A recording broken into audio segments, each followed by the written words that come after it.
The first love of my life never saw me naked. There was always a parent coming home in half an hour, always a little brother in the next room, always too much of my body, and not enough time for me to show it. Instead, I gave him my shoulder, my elbow, the bend of my knee. I lent him my corners, my edges, the parts of me that I could afford to offer, the parts that I had long since given up trying to hide. He never asked for more. He gave me back his eyelashes, the back of his neck, his palm. We held each piece we were given like it was a nectarine that could bruise if we weren't careful.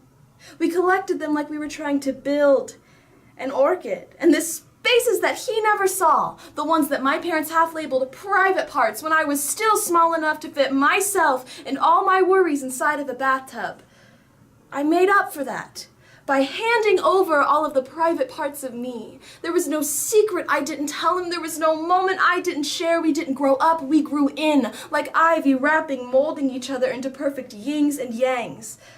We kissed with mouths open, breathing his exhale in to my inhale. We could have survived underwater or in outer space, breathing only off the breath that we traded. We spelled love, G-I-V-E. I never wanted to hide my body from him. I'm sure if I could have, I would have given it away with the rest of me. I didn't know it was possible to save things for myself. Some nights, I wake up knowing he is anxious. He is across the world in another woman's arms. The years have spread us like dandelion seeds, sanding down the edges of our jigsaw parts that only used to fit each other's. He drinks from the pitcher on the nightstand, checks the digital clock. It is 5 a.m. He tosses in sheets and tries to settle.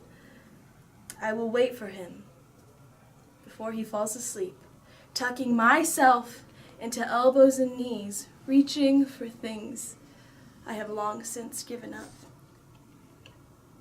But how many times I said yes.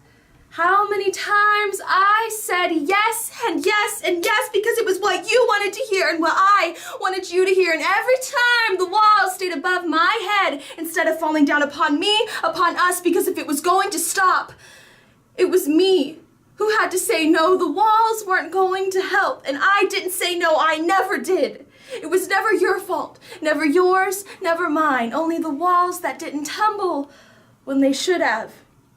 When they should have known. They should have been able to tell when was the right time to fall. Now, if I should ever have a daughter, instead of Mom, she's going to call me Point B. Because that way that she knows that no matter what happens, she can always find her way to me. And I'm going to paint the solar systems on the back of her hand so she has to learn the entire solar system so she can say, oh, I know that like the back of my hand. And she's going to learn that life will hit you hard in the face, wait for you to get back up just so it can punch you in the stomach.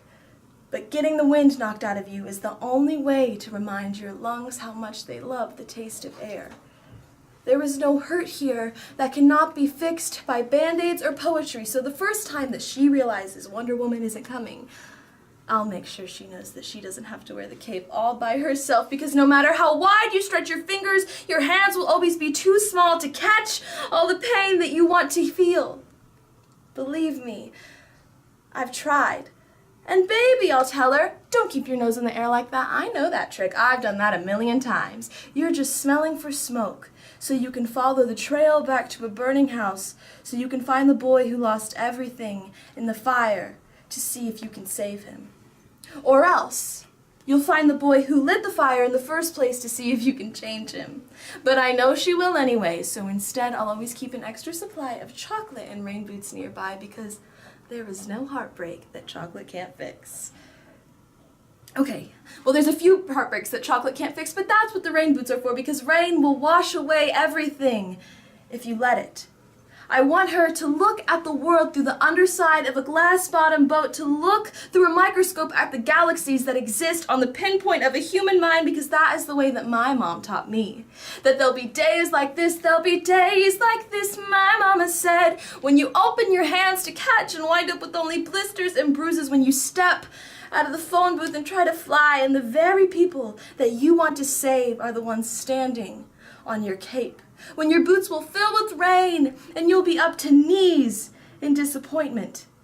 Those are the very days that you have all the more reason to say thank you, because there is nothing more beautiful than the way the ocean refuses to stop kissing the shoreline no matter how many times it's sent away. You will put the win some and lose some. You will put the star in starting over, and no matter how many landmines erupt in a minute, be sure that your mind lands on the beauty of this funny place called life.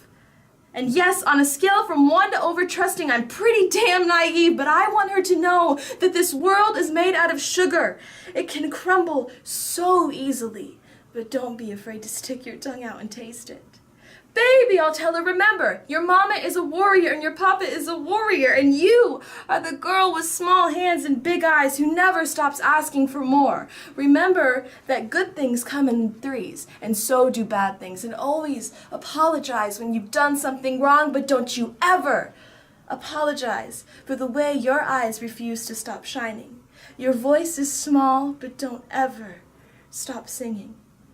And when they finally hand you heartache, when they slip war and hatred under your door and offer you handouts on street corners of defeat, you tell them that they really ought to meet your mother.